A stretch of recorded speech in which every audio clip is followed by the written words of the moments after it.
وہ ایک گناہگار بنی اسرائیل کی اس کی کہانی موجود ہے کہ وہ آیا اور نیکوکار سے اس نے کوئی بات کی تو اس نے اس کو جھٹک دیا، اور وہ اتنا نیکوکار تھا جب وہ چلتا تھا تو بادل اس کے اوپر سایہ کرتا تھا، اللہ نے اس کو اتنا نوازا ہوا تھا، لیکن گناہگار کو دیکھ کر کے اس کے اندر نفرت کے جذبات پیدا ہوئے، اس نے کہا میرے سے بات نہ کر، پیچھے ہٹ جا، اللہ اکبر۔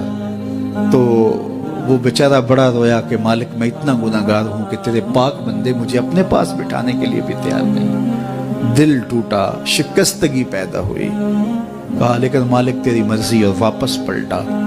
لیکن جب واپس پلٹا تو وہ بادل کا سایہ جو اس نیکوکار پہ تھا وہ سایہ اس گناہگار کے سر پہ آ گیا۔ تو وہ کرم نوازی جس پہ فرما دے، اس کے سارے بندے ہیں، تو اللہ کو جو ہے وہ تکبر کی نیکی نہیں، وہ گناہ جس کے بعد عجز پیدا ہو اللہ کو وہ پسند ہے، وہ گناہ جس کے بعد توبہ کے جذبات ابھریں، بندے کو شرمندگی کا احساس ہو۔ تو مت ایسے بنے کہ 4 نمازیں پڑھ لیں تو سب بے نمازیوں کو حقیر جاننے لگ جائیں، تھوڑا سا کام کر لیں، صدقہ و خیرات کر لیں تو باقی مالداروں کو حقیر جانے لگے۔ آپ کو دین کے کام کی توفیق مل گئی ہے تو آپ دین کے ٹھیکیدار بن کے بیٹھ جائیں کہ میں اتنا بڑا جلسہ کروایا، اب میرے علاوہ تو کوئی یہاں مسلمان نہیں رہتا، میں ہی سب سے بڑا عاشق رسول اور میں ہی سب سے بڑا مسلمان ہوں۔ نہ، ایسا نہ کیجئے، اللہ نے آپ کو توفیق دی، آپ نے لوگوں کو دعوت دی، پتہ نہیں کس آنے والے پہ کتنا کرم ہوا ہے، یہ تو ان کی رحمتیں ہیں، وہ جس پہ چاہے جیسے چاہیں برس جائیں۔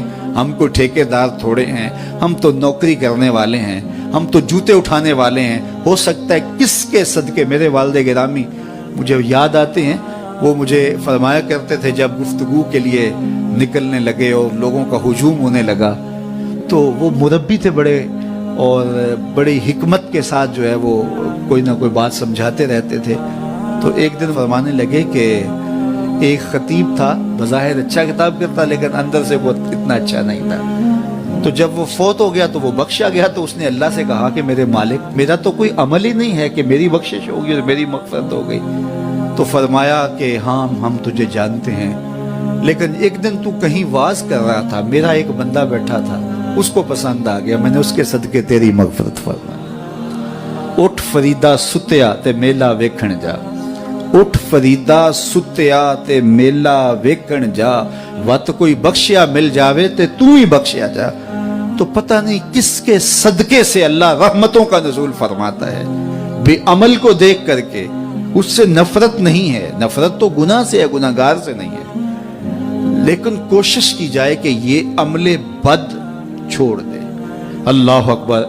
ایک جنازہ گزرا اور وہ جنازہ کسی غیر مسلم کا تھا، تو چشمان رحمت میں آنسو آ گئے، تو صحابہ نے پوچھا کہ حضور یہ یہودی ہے یا عیسائی ہے، کوئی اس کا جو مذہب تھا وہ بتایا، تو فرمایا کہ مجھے اس بات پہ افسوس آیا کہ یہ اسلام نہیں لا سکا اور کفر کی حالت میں مر گیا، تو اگر یہ اسلام لاتا اور جو ہے وہ جنت کی راہوں کا مسافر ہوتا تو کتنا اچھا۔ یہ اس کے ساتھ بھی ہمدردی ہے۔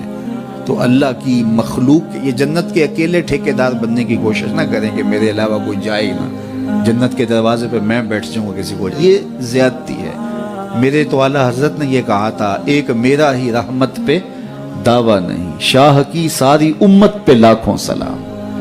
تو اس لیے امت سازی کی ایک تو کوشش کریے، اپنے اندر باہمی چھوٹے چھوٹے نزاع اختلاف، یہ انسانی فطرت ہے، انسان کے اندر طبائع کے اندر اختلاف ہے، ترجیحات کے اندر جو ہے وہ اختلاف ہے، اپنے اپنے مزاج کے اندر تفاوت ہوتا ہے۔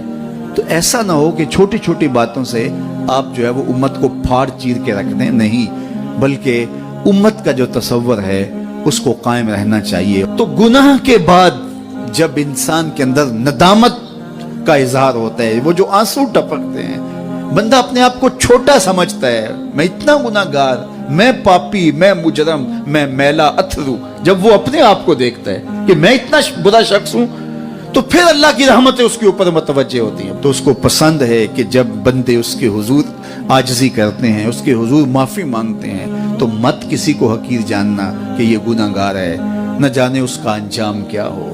کتنے گناہگار ان کا آخر اچھا ہو جاتا ہے، کتنے نیکوکار ان کا آخر اچھا نہیں ہوتا۔ انما الاعمال بالخواتیم، وہ تھی تو فاحشہ عورت لیکن ایک کام کیا کہ ایک کتے کو پانی پلا دیا، اپنے دوپٹے سے جوتا باندھ کر کنویں میں لٹکایا اور اس کو پانی پلا دیا۔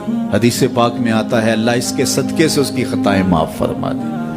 اور ایک نے بلی کو مار دیا خاتون کو، وہ جہنم کی آگ میں جلنے لگی۔ اس لیے کون کس کا انجام کیا ہوتا ہے؟ ہمارے بزرگ فرماتے ہیں کہ بچے سے پیار کرو کہ اس کے گناہ کم ہیں، اور بڑے سے پیار کرو اس کی نیکیاں زیادہ ہیں، اس کی نیکیاں زیادہ ہیں۔ چھوٹے سے اس لیے پیار کہ اس کے گناہ کم ہوں گے، اور بڑے سے اس لیے پیار کہ اس کی نیکیاں زیادہ ہوں گی۔